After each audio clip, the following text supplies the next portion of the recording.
Generative AI is driving up to $4.4 trillion of economic value on a yearly basis across the globe through productivity gains across industries.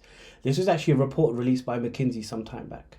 Companies are now looking to invest into generative AI powered assistants to streamline workflows and processes to gain that productivity and efficiency.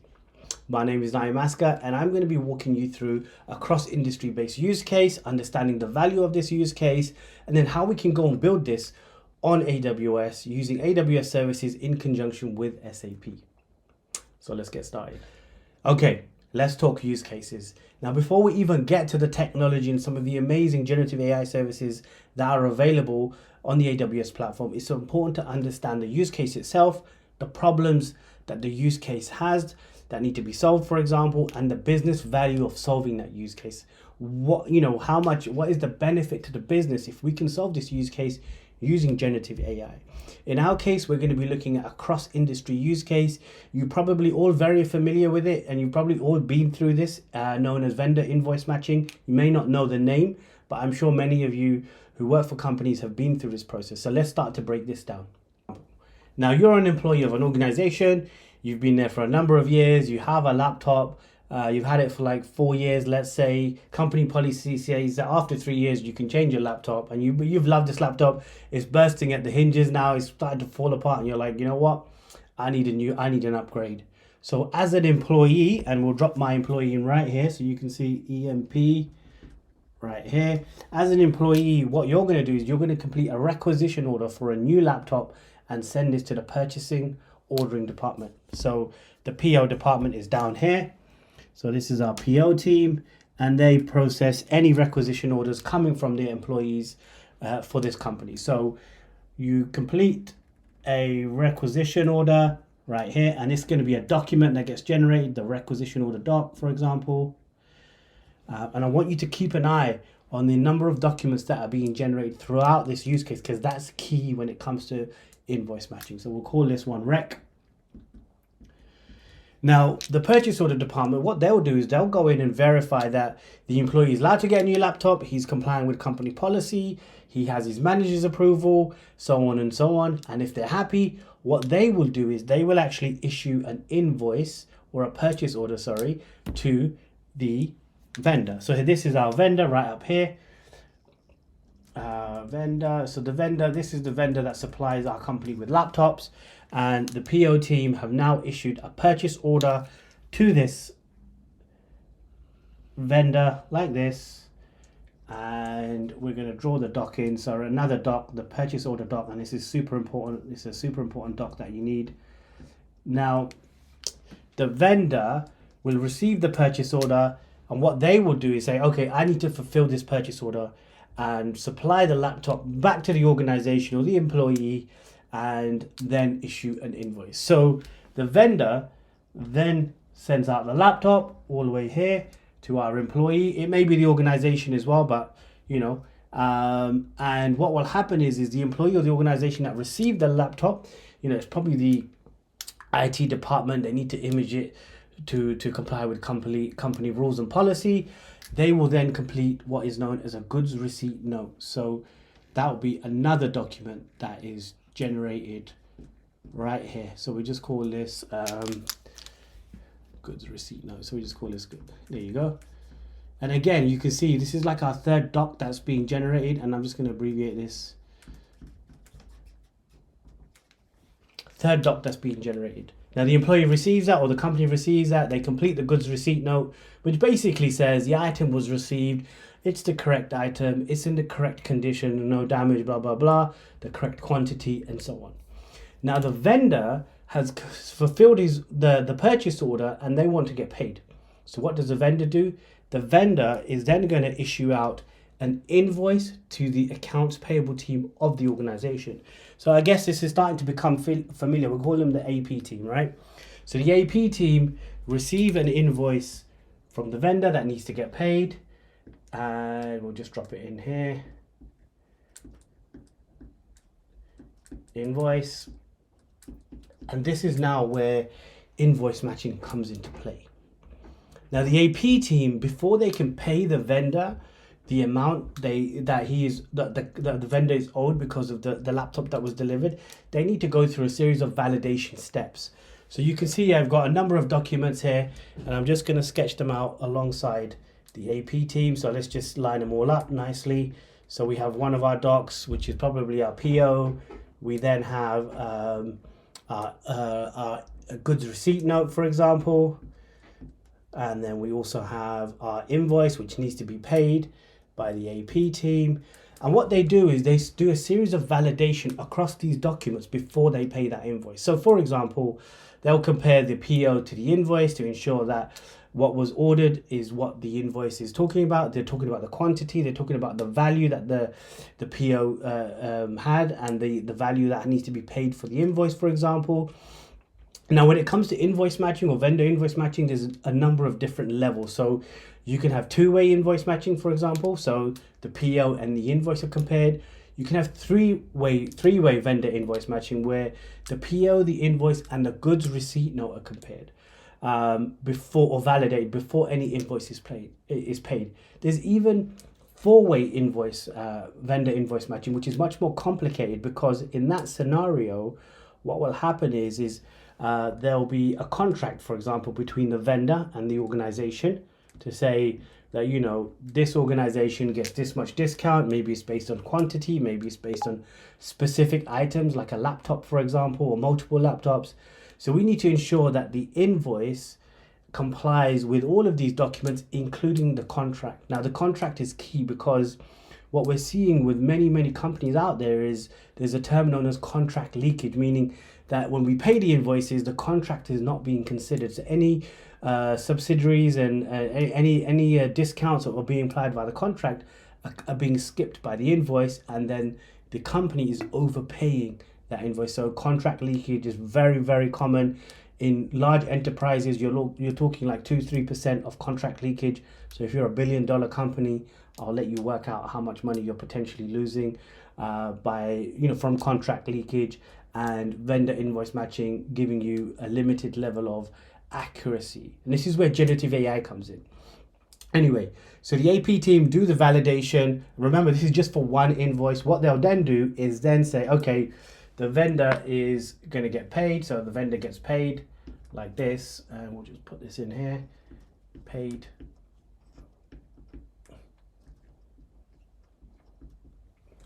And the process is more or less complete. Now, a couple of things to note.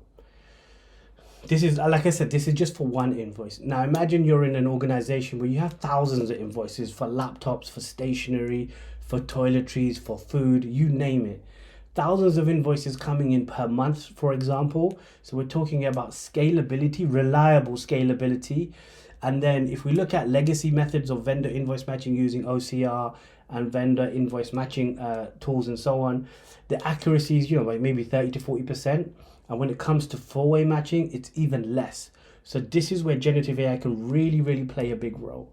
The other thing to consider here is that when a vendor issues an invoice, it could be in lots of different formats because we have lots of different vendors that supply lots of different types of products to our organization. So being able to decipher all of these different invoices in different formats and then being able to validate that is a huge load on the AP team. And yes, there is some automation. Again, it's limited, but with the advent of generative AI, we can help solve that problem by using some of our technology stacks that we're going to be talking about in the next scene going forward. So I hope that kind of gives you an idea of the problem that we're facing: contract leakage, low level of accuracy, huge load in terms of productivity, issues with the accounts payable team, and then even vendor invoices being paid late because of the processing that takes so long, and then potential errors in that processing process, or that process, let's say, because of the low level of accuracy. So then physical people like in the AP team have to get involved to then resolve the issue and make sure the vendor gets paid. Okay, that was the problem statement. Next, we're going to look at the architecture or solution from a technological standpoint using generative AI on AWS with SAP. Okay, Now we understand the use case. Let's look at how we would solution this on AWS. So I'm going to drop in my AWS environment, and you can see it's just appeared. And let's talk SAP for a minute. So I have my SAP ERP system here. So the SAP system, the purchase orders, the invoices, the goods received, all of that data is coming into our SAP system, and the invoices are being paid via our SAP system as well. So SAP is core to this use case, and in this case, the SAP system could be a legacy SAP system like ECC, for example.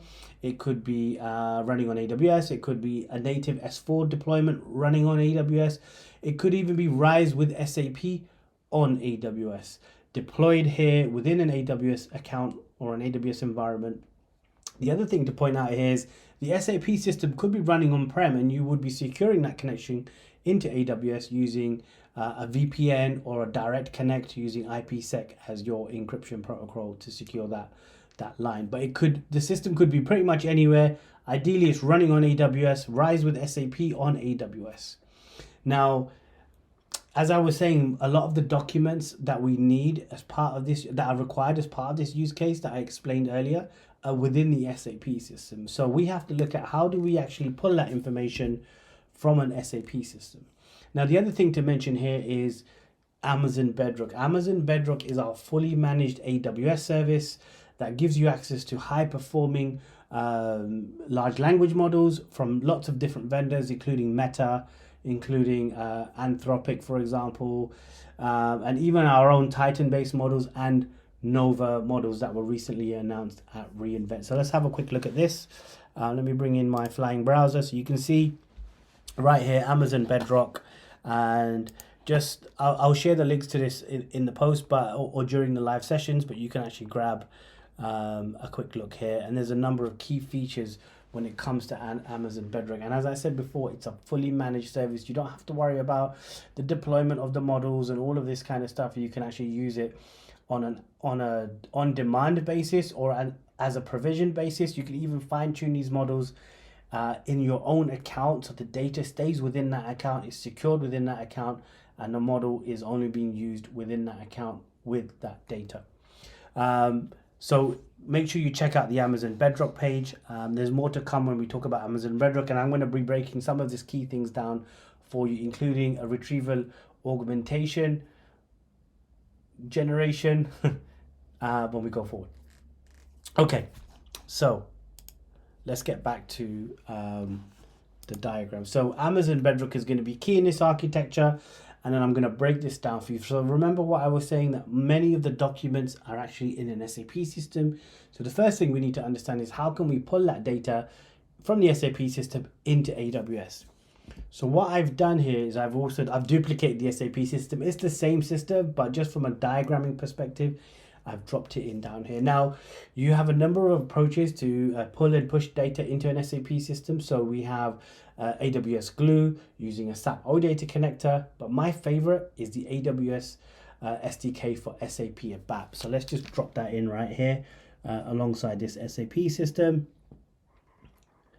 Now, the whole point of the AWS SDK for SAP ABAP is that you can install the SDK on the SAP system itself, and then using a ABAP code, you can call out to 200 plus AWS services. And you're going to see me in this example to show you, we're going to be calling out to S3, we're going to be calling out to Amazon Bedrock, and all sorts of other stuff. So this is our AWS SDK for SAP ABAP.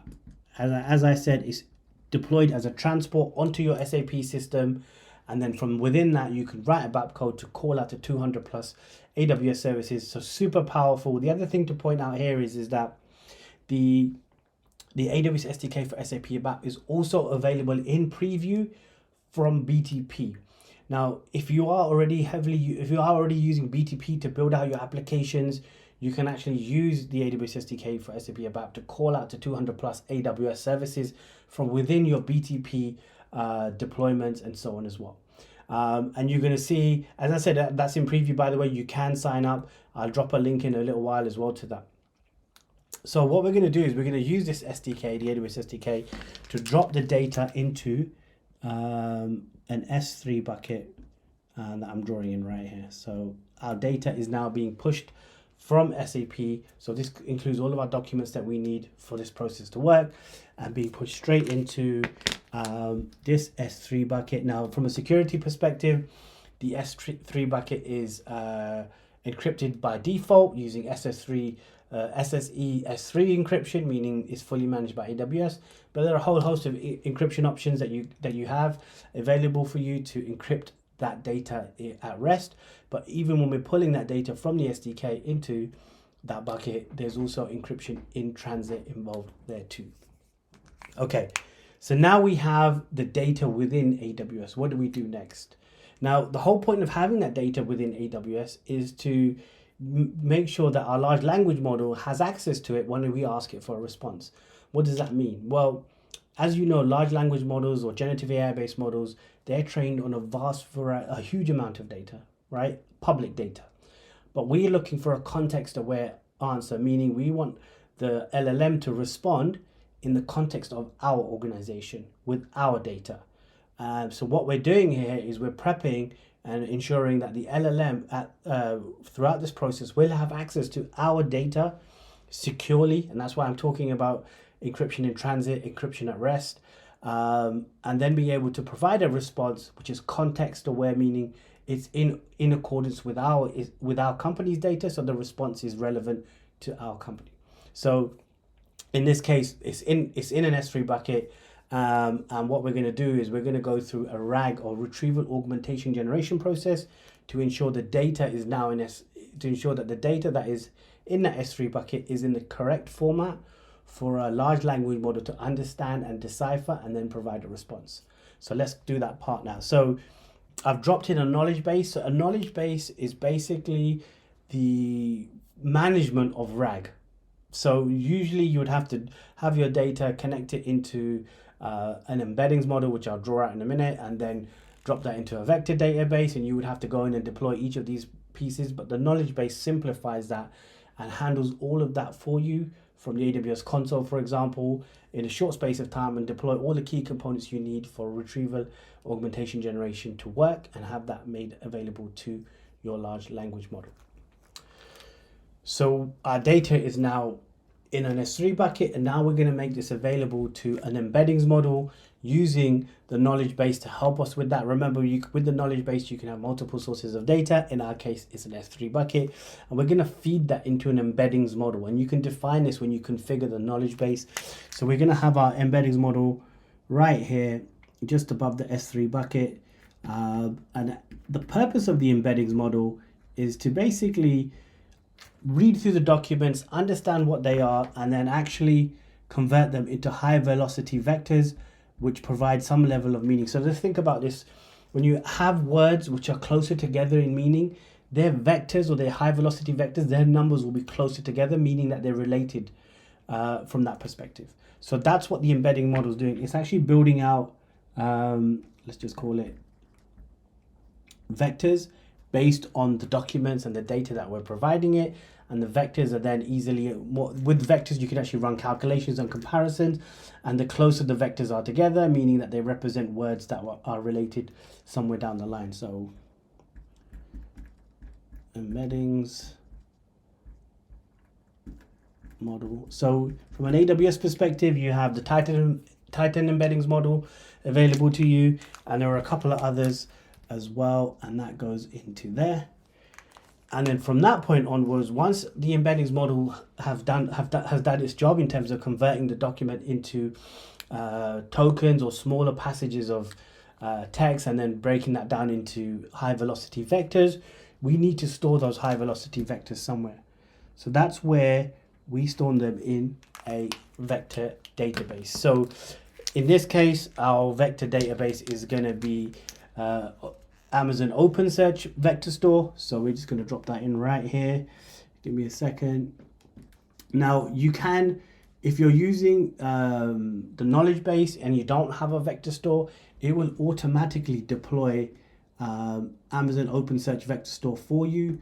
But you can use other third-party vector stores like Pinecone DB, for example, from the AWS Marketplace if needed, or maybe you're using the HANA vector store, for example, as well, and so on. So in this case, we're using the knowledge base to deploy an open search vector store for us, and we'll just call it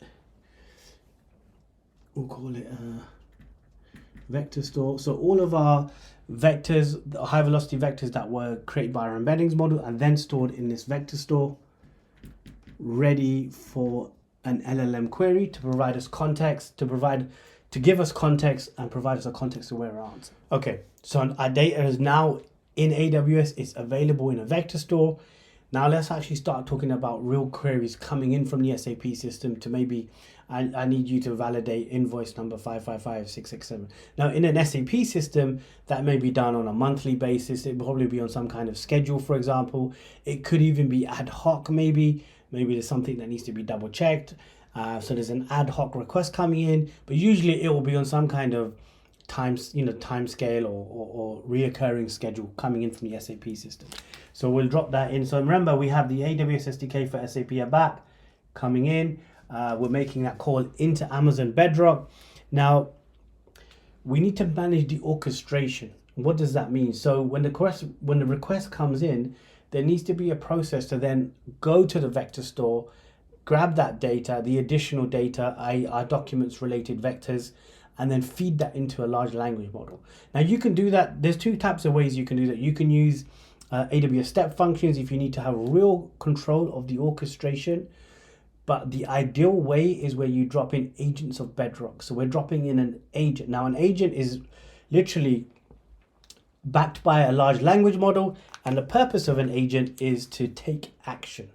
So let me ask you to actually have an execution plan and then take action. This is because large language models are primarily responding in text, images, maybe audio, but they're not necessarily designed to take action. And this is where agents will come into play. So what we're going to do is we're going to deploy an accounts processing agent.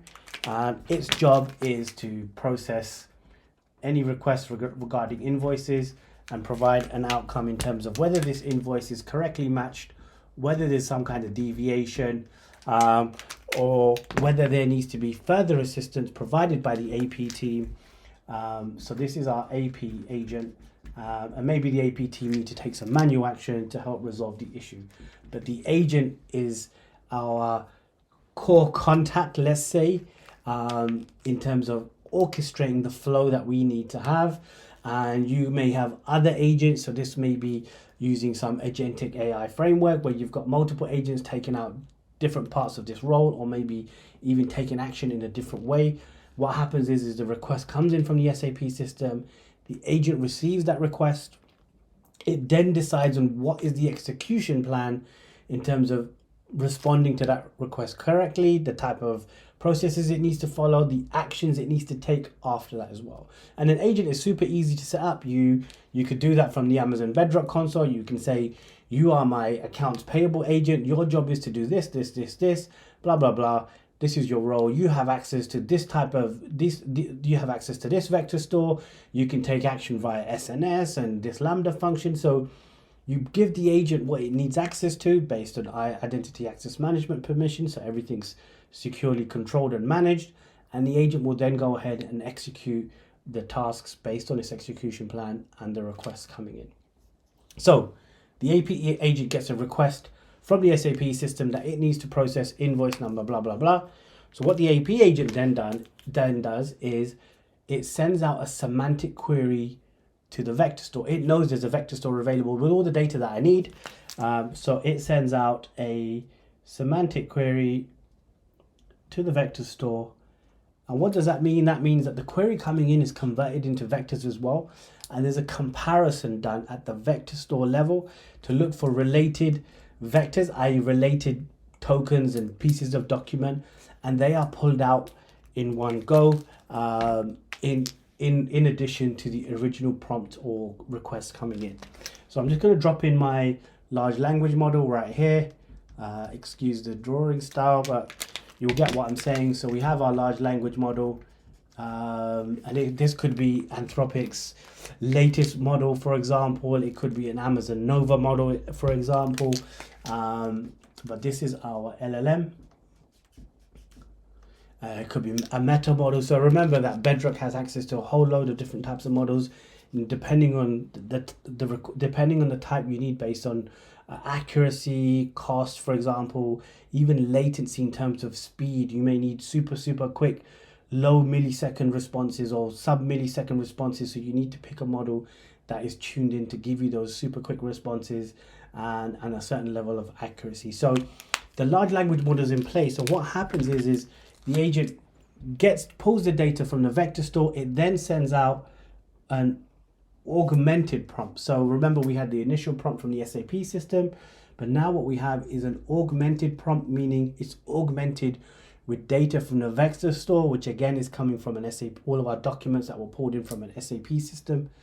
And then that is forwarded on to that large language model, which in turn will provide you back with a context-aware response. Now, if the agent is happy with that response and everything checks out, it will then respond back to the SAP system saying, you know what, everything's legit. Please go ahead and pay this invoice. Everything lined up across all the documents based on the data and the analysis by the large language model.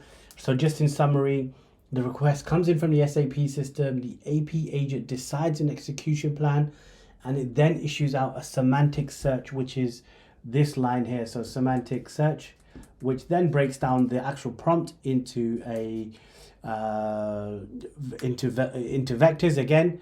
A semantic breaks it down into prompts, into a semantic search, which is then compared with the vectors in our vector store and all of the related data. Remember, the closer the vectors are together, the more likely they're related. That information is pulled out, and an augmented prompt is sent to the large language model to provide us with a context-aware answer. The agent then has the responsibility of taking action based on that large language model response. In this case, everything's fine. It sends out a response back to the SAP system saying, you are good to go. Okay, before we start looking at what the agent will do if there's a problem, let's just do a quick summary. So we have lots of stuff going on screen as we've been building out this architecture or this solution. We have our agent, we have our knowledge base, we have our large language model, we have a semantic search, we have an augmented response. How can we simplify this in terms of deploying all of this architecture really quickly and connecting to our data sources in a seamless kind of way? And the way we would go about doing that is by actually utilizing Amazon Q Business. So Amazon Q Business has lots of predefined connectors available to connect you to your different data sources and unify that data and securely make generative AI available to everyone in your organization, utilizing your organization's data and systems through a unified system. So in this case, let's have a quick look. You can see, and I will drop a QR code for this as well, so you can actually go and check it out. You can even see Amazon Q developer on there, which I will mention in a little while. There are a number of Q integrated services like QuickSight, Supply Chain, Amazon Connect, for example. And then from that point onwards, there are a huge number of connectors available to actually bring in your data into one place and then allow Amazon Q for Business and the assistant within that to provide you context-aware responses. So from this time going forwards, we're going to be talking Amazon Q instead of just Bedrock. Now, just remember, just another point to mention here is, if you think about AWS services from a layered perspective, we have our Inferentia and Trainian chips at the lower levels alongside SageMaker. Above that, we have Amazon Bedrock. We have Amazon Bedrock Knowledge Base, Amazon Bedrock Agents. We have our large language models that are available from Amazon Bedrock, Amazon Guardrails. And remember, Bedrock is driven from an API, single API call, right? Above that, we have our generative AI applications under the banner of Amazon Q. And that's what we're going to be going forward with. Okay. So the agent sent out a response to the SAP system to say everything is fine. You can send out a payment. But what happens if something is not fine and the agent wants to send out an email or some kind of notification to the accounts payable team? So what I'm going to do is I'm going to drop in my AP team. You can see them right up here. And the agent will know what Lambda functions it has, what type of actions it has available to it as part of the configuration. So in this case, what we're going to do is we're going to actually drop in a Lambda function just up here, which will in turn send out an SNS response. So the AP agent will call out to this Lambda Let's actually give it a name. Let's call it just Lambda so you know. And what this Lambda will do is actually send out an SNS response. So we'll just put SNS, we'll just drop SNS up here. An SNS notification. So in this case, it will be an email, and that will then go out to the AP team to then actually find out what's gone wrong with this invoice. And the great thing is, right, is that the AP team can actually interrogate the AP agent, because there's a chatbot associated with the agent, so they can ask the agent further questions around that specific invoice and what might have gone wrong. The other point to mention here is when you are developing and you're building out your Lambda functions and other types of code, Amazon Q for Developer can play a big role. So Amazon Q for Developer is integrated with lots of different IDEs. Eclipse is in preview, but you can also use it with VS Code, for example. You can even use Amazon Q for Developer integrate in the Lambda AWS console and do the work right there and then to build out that Lambda function. Pretty cool, right? Okay, let's summarize. So we talked about the use case and how it works. What are the problems with the use case? What is the business value in solving that use case? And that's super important before you go about to build a solution on AWS. You need to understand how much value am I going to gain by solving this problem. And then we started to build out an architecture or a solution on AWS using AWS connectivities, like we're pulling the data from the AWS SDK, using the AWS SDK for SAP ABAP from the SAP system into our Amazon Q. We're saying to Amazon Q, this is one of our data sources. Here's the data, it's in an S3 bucket. Amazon Q will then make sure that that data is going through the retrieval augmentation generation process, the RAG process, so through the embeddings model in the vector store. And then any queries or prompts that come into Q Business, for example, maybe via the Q Business specialized agents, it will then augment a prompt to the selected large language model for Q Business, and then send that back to your Q for Business specialized agent, which will then respond in kind with specific types of actions. It could call out to a Lambda function that might be generated by Amazon Q Developer, as I mentioned earlier, and then push out an SNS back to our AP agent or AP officer to take action on an invoice that may have a problem. You could have multiple agents, with an agentic framework where any action, instead of the AP officer, we have another agent, an AP officer agent that does the validation and checks, and then maybe even sends the invoice back to the vendor to say, look, you made the following mistakes and it doesn't comply with our contract. Please, can you reissue that invoice? And that could all be done automated with another agent, for example. So the potential here is huge from an automation perspective by using agentic frameworks and allowing these agents to take actions on your behalf going forwards. The other final thing is, if you want to know more about Amazon Q, please check out this QR code. I did flash up the browser, the page earlier on, but you can actually go and grab that from that QR code yourselves. I hope you've enjoyed this session. Make sure you tune into my future sessions. There's a lot more to come. We'll talk about AI and agentic frameworks, and we'll be breaking down other use cases and other potential solutions for those use cases with SAP and AWS services. Thanks for watching. Remember, my name was Naim Asker, and I'll catch you guys in the next one.